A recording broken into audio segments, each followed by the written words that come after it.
मान्य है। अगर किसी तिथि विशेष का पर्व नहीं है तो वह पूर्ण मान्य होगा। तो ज्योतिया भूखती है माताएं, बल्कि नवमी में भी और करती हैं, तनिक और कल। आज वो बड़ी दुर्घटना से बच जाता है, उसे लोग कहते हैं जाओ तो हर माई बना और ज्योतिया कैले रही बच गई जा बेटा में तो गईले रहा। माताएं अष्टमी का व्रत करती है, नवमी को खर करती है, और उस व्रत के लिए निठल्लों को क्या कहें जो कि गलत गलत अफवाह फैला रहे हैं। कहते हैं सूत जी शौनकादि ऋषियों से हम ऐसी कथा कहने जा रहे हैं जिसको सुखदेव ने परीक्षित को सुनाया। परीक्षित 7 दिन में आमरण अनशन लिए हैं, गंगा तट पर गए हैं, सबसे पूछ रहे हैं ऋषि मुनियों से, ये बताइए कि जिनकी मृत्यु 7 दिन में ही होनी है उनके लिए क्या करना होगा, उनका उद्धार कैसे होगा। कुछ लोग तो इससे बचने के लिए कि हम का इनको बतावें, मौन व्रत धारण कर लिए, हम मौनी बाबा हैं, हम बोलते नहीं हैं। कुछ लोग वहां से हट गए, हम अपनी बदनामी कैसे कराएं। गंगा तट पर जाकर के उन्होंने यही भगवान से निवेदन किया, हे महाराज हमारा उद्धार आपके हाथ में करिए। उसी समय सुखदेव जी का आगमन हुआ। जब सुखदेव जी आए परीक्षित को कथा सुनाने के लिए, जब दृढ़ संकल्प ले लिए हम 7 दिन में तुम्हारा उद्धार कर देंगे। कैसे? तो सप्ताह पारायण विधि से भागवत सुनाकर। महाराज भागवत पूरे वर्ष आप सुनिए, कोई बात नहीं, लेकिन भागवत सुनने के कुछ नियम हैं। भागवत सुनने वाला निराहार रहे, भागवत सुनने वाला निराहार, आहार न ले कुछ। भागवत सुनने वाला जमीन पर शयन करे, भागवत सुनने वाला ब्रह्मचर्य का पालन करे। भागवत सुनने वाला केवल सुनने वाले के लिए ही नियम नहीं है, सुनाने वाले के लिए भी नियम है। सुनने वाले से कठिन सुनाने वाले का नियम है। ब्रह्मचर्य का पालन करे, झूठ न बोले, क्रोध किसी पर न करे। कम से कम जितने दिन तक वो भागवत सुनता है झूठ न बोले, लोभ न करे, मोह न करे, मत्सर ईर्ष्या से बचे। तो साल भर सुनने की व्यवस्था है, पूरे वर्ष भर सुनिए, लेकिन इस नियम में बंधा कौन रह सकता है? इस नियम से बंध कर कोई रह नहीं सकता। इसलिए सप्ताह पारायण विधि 7 दिन। आए माता जी 7 दिन में सबको मरना है, 7 दिन में ही हम मरेंगे, 7 दिन में आप मरेंगे। शनिवार से लेकर के रविवार तक 7 दिन है, और इसी दिनवा में सबको एक दिन मर जाना है। चाहे कोई सोमवार के मरे, चाहे मंगल के, चाहे बुध के मरे, चाहे बेफई के, चाहे शुक्र को मरे, चाहे शनि के। 7 दिन में ही सबको मर जाना है।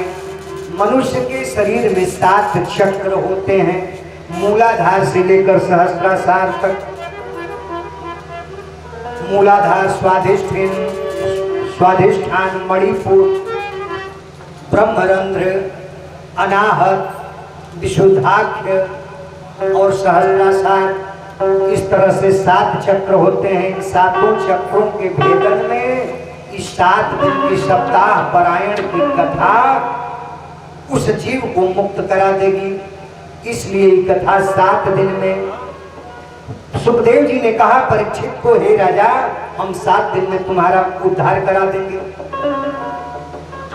जैसे ही सप्ताह पारायण विधि का घोषणा हुआ महाराज, वैसे ही जहां जहां तक यह आवाज गई वहां तक सारे लोग आए।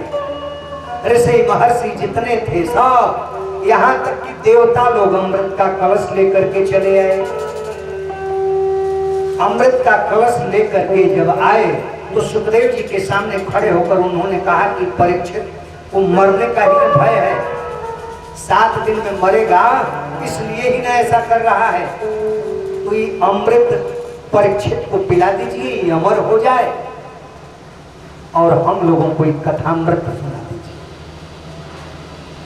सुखदेव जी ने कहा कि आखिर जिससे बदला करना है, बदला करने वाली वस्तु अगर बराबर की हो तब तो बदला किया जाएगा। अभी बताइए, किसी का सामान 1000 का हो और किसी का 100 रुपये का हो, 100 रुपया वाला कहे कि 1000 वाले से बदल दो, तो बदलेगा? जब इच्छा होगी बदलने की तभी ना। तब उन्होंने कहा कि ठीक है, हम तो तैयार हैं, सुनाने के लिए आए हैं, हम तो परीक्षित को सुनाने आए, लेकिन जिससे बदलना चाहते हो बदले तब ना। तो एक बार परीक्षित से पूछ लिया जाए। परीक्षित से सुखदेव जी ने कहा, आप बदलोगे, अमृत पियोगे, कथा दे दोगे देवताओं के लिए? उन्होंने कहा कि न हम कथा का ही मर्म जानते हैं महाराज, और नहीं अमृतवे का, कि दोनों में अंतर का है।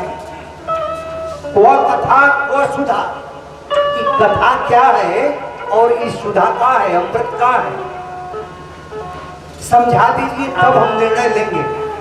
तब सुखदेव जी ने कहा कि कथा और सुधा में अंतर वैसे ही है, वो कांच को मणिर महान। अमृत जो है वो कांच के समान है, शीशा के समान। अब कथवा जो है वो मणि है। अब ये बताओ, शीशा के बदले अपनी मणि दोगे? सुखदेव जी हाथ जोड़कर खड़े हो गए, ना महाराज हम नहीं देंगे। इन देवताओं को कह दो हम मरेंगे, हम मरेंगे, हम अमर नहीं होंगे, हम कथा सुनेंगे, इनको कथा नहीं देंगे। सुखदेव जी ने कहा कि जाओ देवताओं, हम तुमको कथा नहीं सुनाएंगे। क्यों? कि तुम स्वार्थी हो। और यही बात मैया शारदा भी देवताओं के लिए कही। कब? तो जब भगवान का वनगमन कराना है, कैकेयी मैया की मति घुमाना है, तब उन्होंने शारदा को जब प्रेरित किया तो मैया शारदा ने कह दिया, ऊंचे निवास हर नीच कर तू,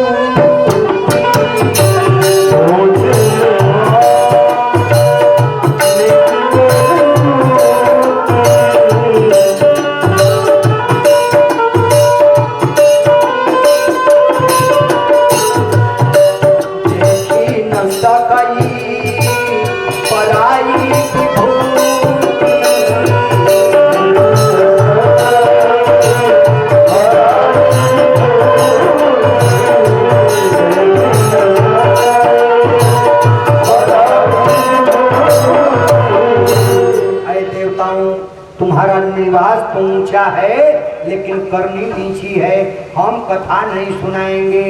अब वहां से भगे भगे ब्रह्मलोक को चले गए देवता। आप ब्रह्मलोक में जाकर ब्रह्मा जी से कहे, आपकी दृष्टि में आया हुआ परीक्षित हम लोगों का तिरस्कार किया, आपकी ही दृष्टि में आया हुआ सुखदेव हम लोगों का तिरस्कार किया, कथा हम लोगों को सुनने नहीं दिया, और जब कथा सुनने नहीं दिया तो महाराज उसका उद्धार नहीं होना चाहिए। तब तक देखा जा रहा है कि एक विमान जा रहा है, उसके आगे पीछे आरती सजी है, आरती हो रही है, और आरती करते हुए लोग जा रहे हैं, घंटा निनाद आनक दुंदुभी बज रही है। सारे देवताओं का मन उधर आकर्षित हुआ। ब्रह्मदेव कहते हैं ब्रह्मलोक से, वो कौन जा रहा है, कि कौन सा ऐसा योगी है, कौन सा ऐसा तपस्वी है जो इतना तपस्या किया कि इसको आरती करते हुए घंटा निनाद के साथ आनक दुंदुभी बज रही है। आनक दुंदुभी तब बजती है जब ब्रह्म का अवतार होता है। कि कौन जा रहा है? तभी जाकर नजदीक से देखते हैं कि तो परीक्षित है। अरे महाराज, हम लोगों को कथा सुनने के लिए नहीं दिया। महाराज, देवताओं का दिन एक दिन हम लोगों के बहुत दिनों के बराबर है। अभी वो लोग क्षण मात्र ही वहां गए हैं, अपनी बात ही रखे हैं ब्रह्मलोक में ब्रह्मा के सामने, और तब तक 7 दिन की अवधि बीत गई, और यहाँ से विमान पर बैठ करके परीक्षित जा रहे हैं। तो जब परीक्षित जी को देखते हैं, कहते हैं कि परीक्षित का तो उद्धार हो गया महाराज। तब उस सारे शास्त्रों को, सारे वेदों को, सारे साधनों को तुला पर रखवाए ब्रह्मा जी, ले आओ तो देखें। और जब सबको एक तुला पर रखे और एक तरफ तराजू पर रख करके, एक तरफ सारे साधन हैं, एक तरफ भागवत शास्त्र को रखा गया सप्ताह पारायण विधि से जो कथा है, एक तरफ सप्ताह पारायण विधि का भागवत और दूसरी तरफ सारे साधन जब चढ़ गए और फिर भी तूल नहीं पाया भागवत, तब उन्होंने कहा कि भागवत उत्तम साधन है, सब कुछ त्याग करके भागवत सुनना चाहिए। कब सुनना चाहिए, कितनी बार सुनना चाहिए? तब ब्रह्मदेव ने बताया सारे देवताओं को, व्यास देव ने हम समाज वालों के लिए अपने पुत्र के माध्यम से बताया, सूत जी शौनकादि ऋषियों को बताए कब तक सुनना चाहिए। तो निगम कल्प तरोर कलितम फलम शुक मुखामृत द्रव संयुतम पिबति भागवतम रसमालयम मुहुर्हो रसिको भुवि भावुका। अरे रसिकों, बार बार मुहुर्हो, जितनी बारी मिल जाए उतनी बार सुन लेना चाहिए, पीना चाहिए। रस खाने वाला नहीं है, ये पीने वाला है। अच्छा ये बताइए, का हम पिला रहे हैं, हम खिला रहे हैं? भागवत का कथा हम सुना रहे हैं, हम पिला रहे हैं?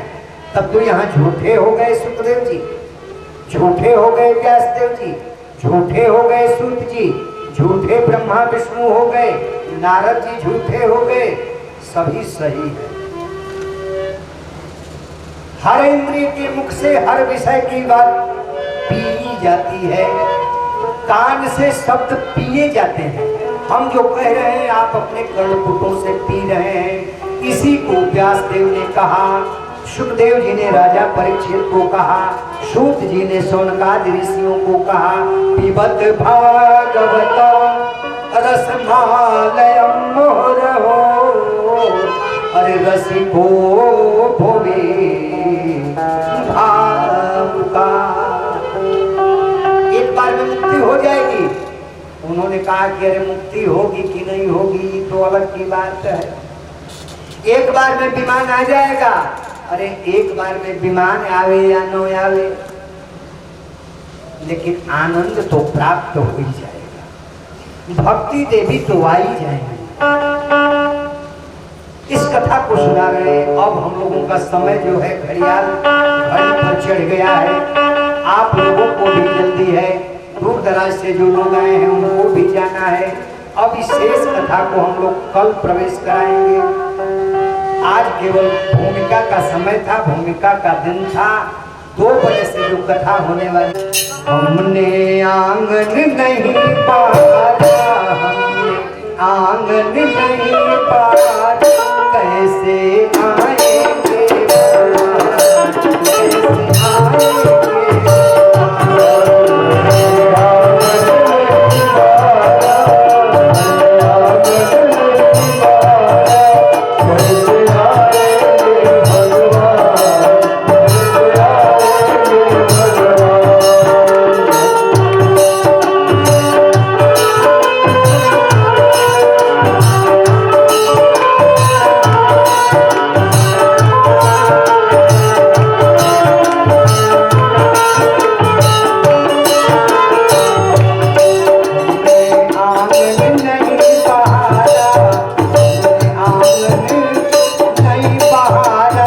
कैसे आएंगे।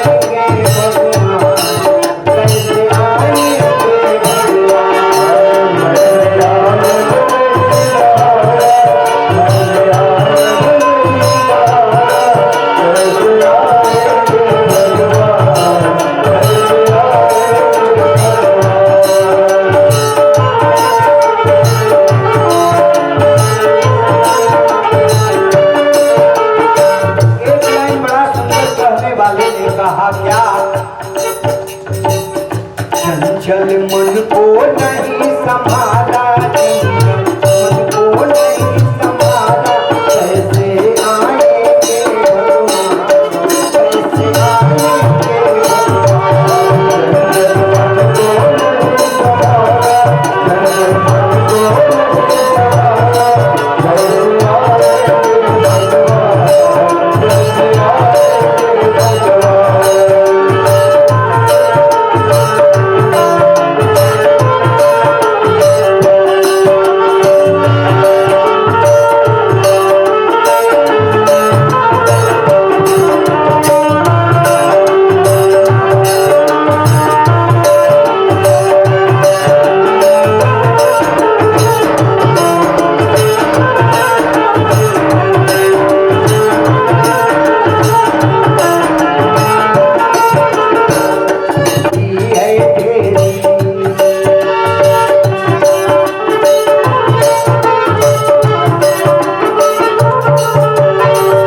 नहीं ज्ञान की किरण कहीं है हर कोठरी अंधेरी।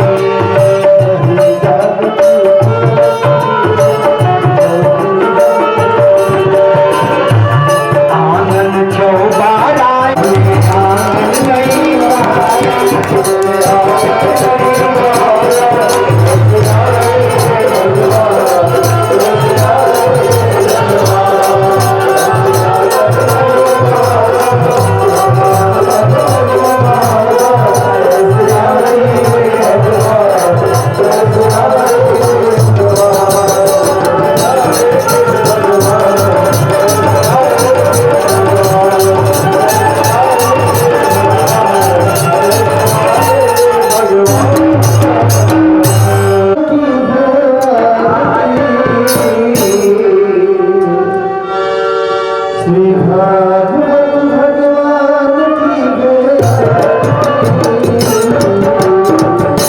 पापियों को